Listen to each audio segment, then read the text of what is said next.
Ini eksperimen 300 juta buat cari tahu aplikasi kripto mana yang paling cuan. Sebenarnya gue ini agak kebablasan ya. Awalnya cuma pakai 150 juta buat bandingin toko kripto, Binance, dan Ajaib Kripto. Dan rencananya itu gue pakai 2 handphone dan 1 iPad buat beli dan jual di waktu yang bersamaan, kemudian tarik lagi ke rekening pribadi gue. Tapi di tengah-tengah gue eksperimen, Ajaib Kripto itu malah ada sedikit bug. Makanya gue terpaksa ngulang eksperimen ini sekali lagi. Dan tujuan review ini buat ngebandingin mana yang paling cuan. Dan juga perbedaan antara fitur-fitur di masing-masing aplikasi. Soalnya gue nggak pernah mau percaya sama table fee gara-gara seringkali ada hidden fee, biaya transfer, isu likuiditas. Jadi gue bakal cek dari ujung duitnya itu ditransfer sampai ujung duitnya itu kembali ke rekening gue. Let's go! Binance dan Ajaib gue mulainya dari nol, tapi di toko kripto gue mulai dengan Rp107 worth of TKO. Saldo kecil ini nggak bisa ditarik ya, dan akun gue di toko kripto ini lagi ada isinya yang cukup signifikan, jadi gue pinjam tim gue punya. Gue top up 50 juta di masing-masing exchange, kalau misalnya di Ajaib Kripto kita harus top up dari RDN. Jadi ini 2 tahap ya, kita top up 50 juta di sini, dan setelah dana RDN-nya kelihatan, baru kita bisa deposit ke dana kripto kita. Buat Binance, gue deposit pakai fitur P2P, intinya gue transfer rupiah ke merchant dan dia kasih ke gue USDT. Gue pilih yang nomor 2 ya, soalnya yang paling atas limitnya itu cuma 17-an juta dan ini tergantung dari masing-masing merchant itu kayak gimana. Namanya juga peer-to-peer. Ini gue dapet yang processingnya itu rada lama, sekitar 8 menitan, tapi ini nggak terlalu krusial lah buat gue. Yang penting duitnya itu masuk. Yang masuk ini sebesar $3.068 dan 23 sen. Kalau misalnya toko kripto, ini transfer kayak biasa aja ya ke virtual account. Uniknya nggak ada virtual account BCA, walaupun ada Blue punya BCA juga ya. Tapi gue pakai Bank Neocommerce buat masukin, dan pas dananya itu masuk, yang lucu itu saldonya udah nggak 50 juta. Masuknya itu cuma 49,8 juta. Tapi kalian fokusnya itu di angka ini aja ya, IDR-nya itu 50 juta. Jujur sampai sekarang, gue ini masih kurang paham ya, kenapa angkanya ini nggak bisa bulat. Gue punya tesis sih, misalnya currency yang mereka lihat itu basis utamanya BTC. Jadi kalau misalnya lo punya IDR, Bitcoin, Ethereum, TKO, AAV, itu dikonversi dulu jadi nilai Bitcoinnya itu berapa, baru dikonversi lagi estimasi Bitcoin ke rupiahnya itu berapa. Makanya nggak bulat. Mereka jadi bukannya translate semuanya ke IDR, tapi translate ke Bitcoinnya dulu, baru ke IDR. Dan ini cuma tebak-tebakan gue doang ya. Tapi apapun alasannya, buat gue yang paling penting itu cuan di akhirnya berapa setelah gue balikin ke rekening BCA gue.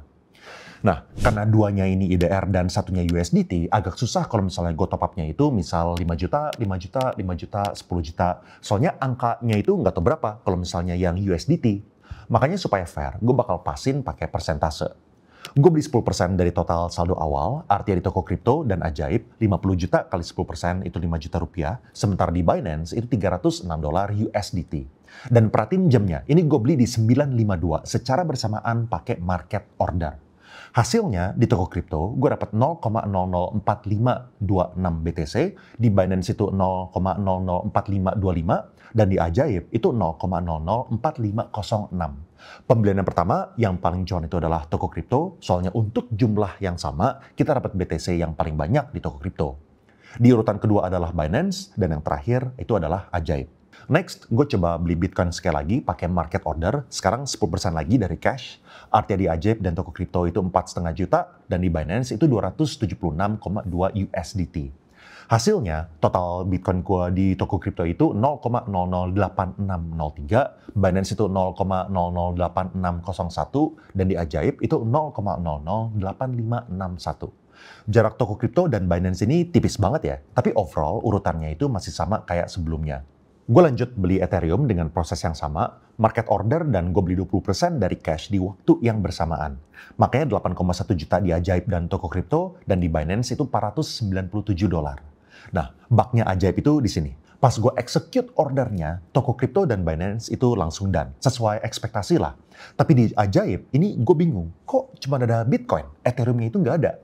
Tapi pas gue cek di transaksi, ternyata udah masuk sebagai market order, tapi statusnya itu open.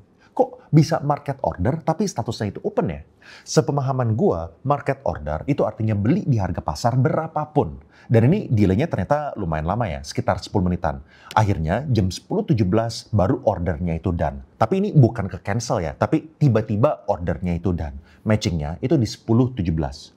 Otomatis perbanding gue ini jadinya nggak apple to apple. Soalnya sekarang timing beli di Ajaib ini ya beda sendiri. Jumlah Ethereum di toko kripto itu 0,1424, Binance itu 0,1425, dan di Ajaib itu 0,1416.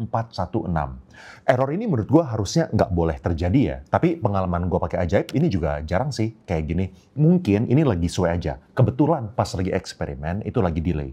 Tapi intinya orang bisa happy kalau misalnya saat bugnya ini tiba-tiba harganya turun. Tapi sebaliknya orang bisa marah-marah kalau misalnya harga yang dieksekusi itu malah lebih mahal gara-gara harganya itu naik di jeda itu. Selanjutnya, gue lanjutin tes beli Solana 3 kali dan Bitcoin 2 kali lagi. Dan sekarang kalian bisa lihat portfolio gue.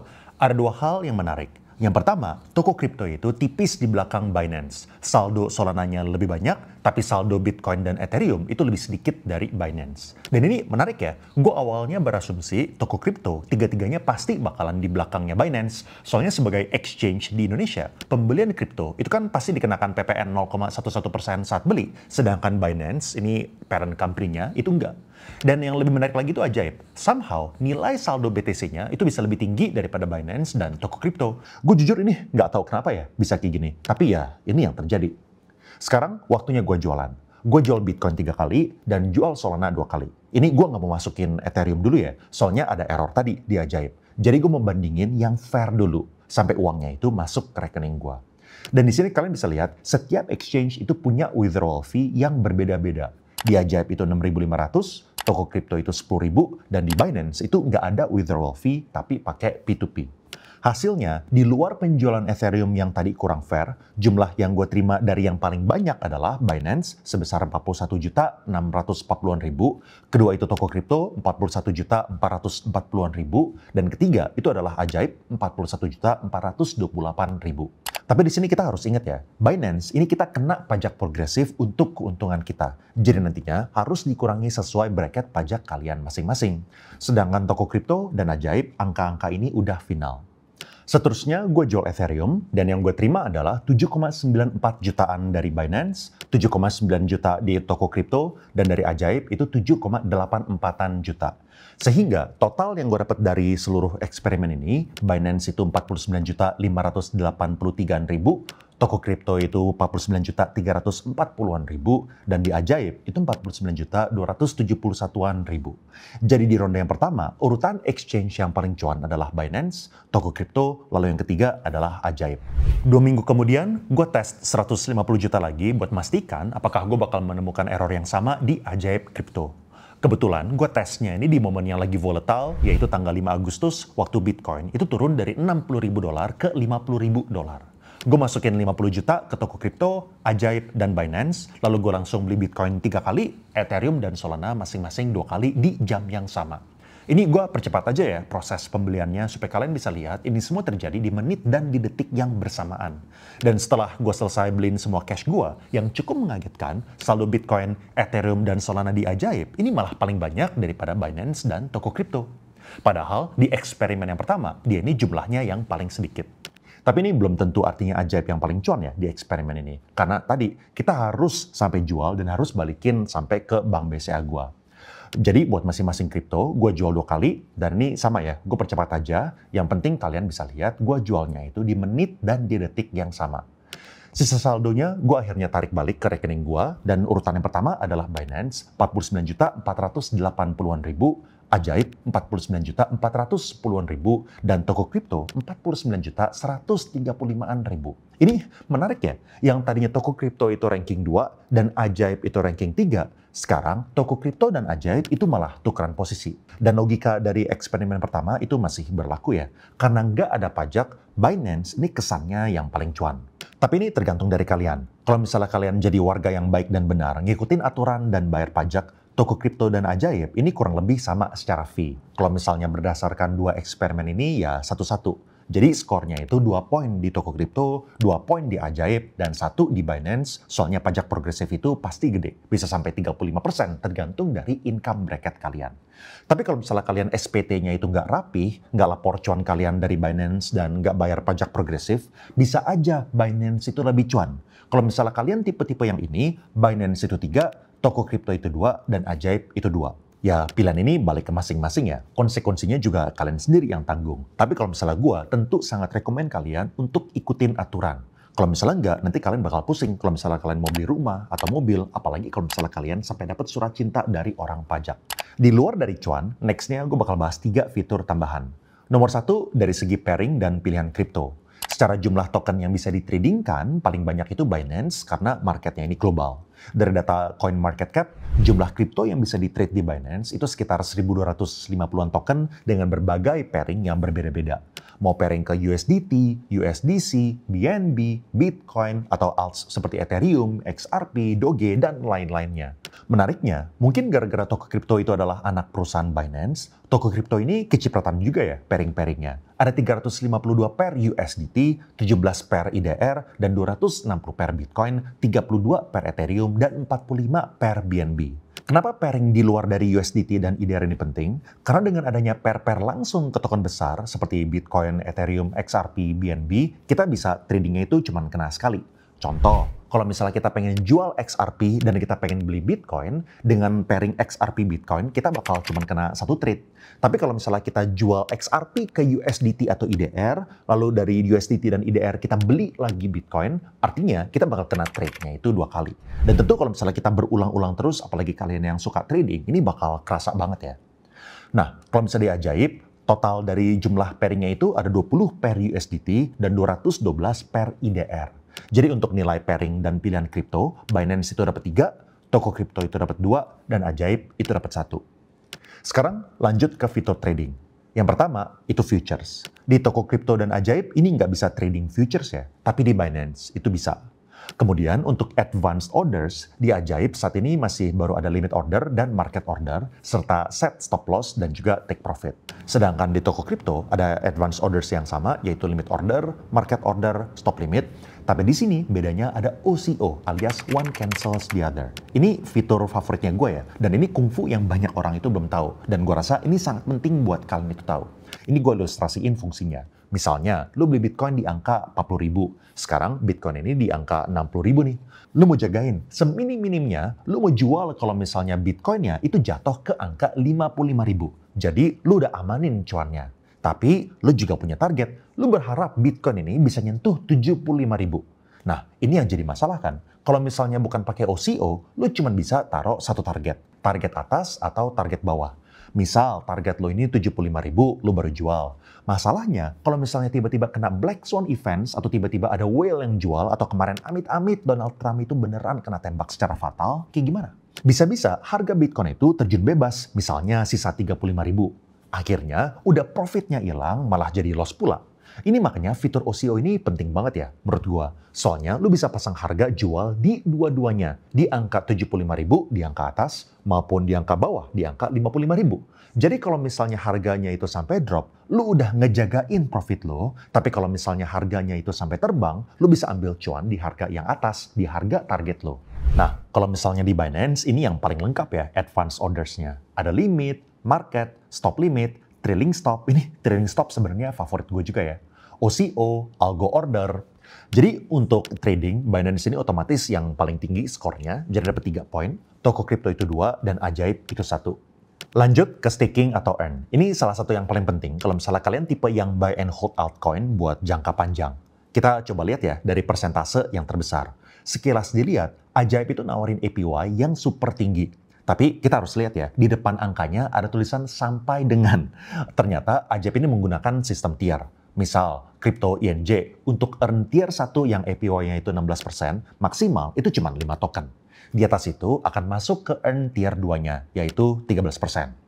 Contoh, kalau misalnya harga INJ itu $15, ini cuma bisa dapat 16% untuk 5 token alias 1,2 jutaan pertama. Nilainya itu tidak signifikan lah. Makanya secara praktek, menurut gue yang lebih relevan itu yang 13%, bukan yang 16%. Nah, terus gimana APY-nya Ajaib kalau misalnya dibandingin sama toko kripto dan juga Binance? Ternyata nilai APY tier 2-nya ini masih mengalahkan APY di toko kripto dan di Binance. Ini gue data semuanya ya, tapi biar simple gue kasih ilustrasi yang INJ contoh tadi. Di Ajaib nggak ada periode lock-nya, lalu dapat 13%. Di Binance, APY-nya itu 9,9% tapi dikunci 120 hari. Dan di toko kripto, APY-nya itu 8,91% tapi dikunci 120 hari. Jadi APY dari Ajaib ini lebih tinggi. Tapi minusnya, jumlah koin atau token di Ajaib yang bisa di-stake ini cuma 11, sementara di toko kripto itu 83, dan di Binance ini ada 180 lebih. Jadi jelas, secara nilai APY dan fleksibilitas, Ajaib ini yang paling oke. Cuman pilihannya sedikit. Jadi ini skornya tergantung ya. Gue asumsi lo ini orang yang taat pajak. Jadi kalau misalnya altcoin atau token yang lo mau hold jangka panjang itu termasuk di 11 kripto yang ada di fitur Earn di Ajaib, Ajaib itu poinnya 3, toko kripto itu 2, dan Binance itu 1. Tapi kalau misalnya altcoin yang lo hold di luar dari 11 list yang ada di Ajaib dan termasuk di 83-an yang ada di toko kripto ini lebih cuan daripada Ajaib. Jadi secara kesimpulan, kalau misalnya lu orang yang taat pajak, fokusnya cuma di Bitcoin dan di Ethereum, dan butuh advance orders, menurut gua, weight-nya itu 40%, 10%, 35%, dan 15%. Lu mau cuannya itu dari Bitcoin, pairing-nya itu nggak sering dipakai, soalnya lu cuma beli Bitcoin dan mungkin Ethereum, dan lu pentingin advance orders. Kalau misalnya kayak gini, toko kripto itu ranking 1, Ajaib itu ranking 2, dan Binance itu ranking 3. Kalau misalnya lu nggak taat pajak, ini flip ya. Binance itu ranking 1, toko kripto itu ranking 2, dan Ajaib ini ranking 3. Sekali lagi, ini resiko sendiri ya. Gue sangat rekomendasi kalian untuk taat peraturan. Apalagi udah sangat jelas. Pemerintah kelihatannya bakal tambah lama, tambah ketat untuk exchange asing. Contoh, akses medsos Binance saja kalian udah nggak bisa akses lagi kan. Makanya mending ngikutin aturan daripada stres di kemudian hari. Atau mungkin kalian taat pajak, tapi kalian butuh yang bisa ada futures, bisa margin, bisa nge-short. Nah tentu Binance ini ranking 1 ya, soalnya dia satu-satunya yang punya pilihan itu. Walaupun harus bayar pajak progresif pun, kalau misalnya emang itu fitur yang kalian harus punya dan itu penting buat kalian, ya kalian nggak punya pilihan di exchange lokal. Mungkin ranking ini bakal berubah di kemudian hari kalau exchange lokalnya itu udah bisa ambil margin dan bisa nge-short. Lalu kalau misalnya kalian tipe-tipe yang percaya banget sama altcoin yang secara spesifik jadi bagian dari 11 yang bisa di stake di Ajaib, misalnya kayak Injective, Polkadot, Celestia, Solana, Ethereum, dan kalian mau hold long term, Ajaib ini bisa lebih cuan. Gue belum pelajarin isinya ya, gimana caranya mereka bisa dapetin return yang setinggi ini gue nggak paham. Tapi secara persentase dari apa yang disajikan di aplikasi, saat ini mereka itu yang paling tinggi. Anyway, kalau misalnya lu mau belajar dari Andrew, gue baru bikin acara di Studio TV Kompas dan lu bisa nonton highlights-nya di sini. Atau kalau misalnya lu mau belajar tentang Bitcoin, lu bisa dengerin podcast gue bareng sama Bro Angga di sini. Thank you and I will see you guys again in the next video.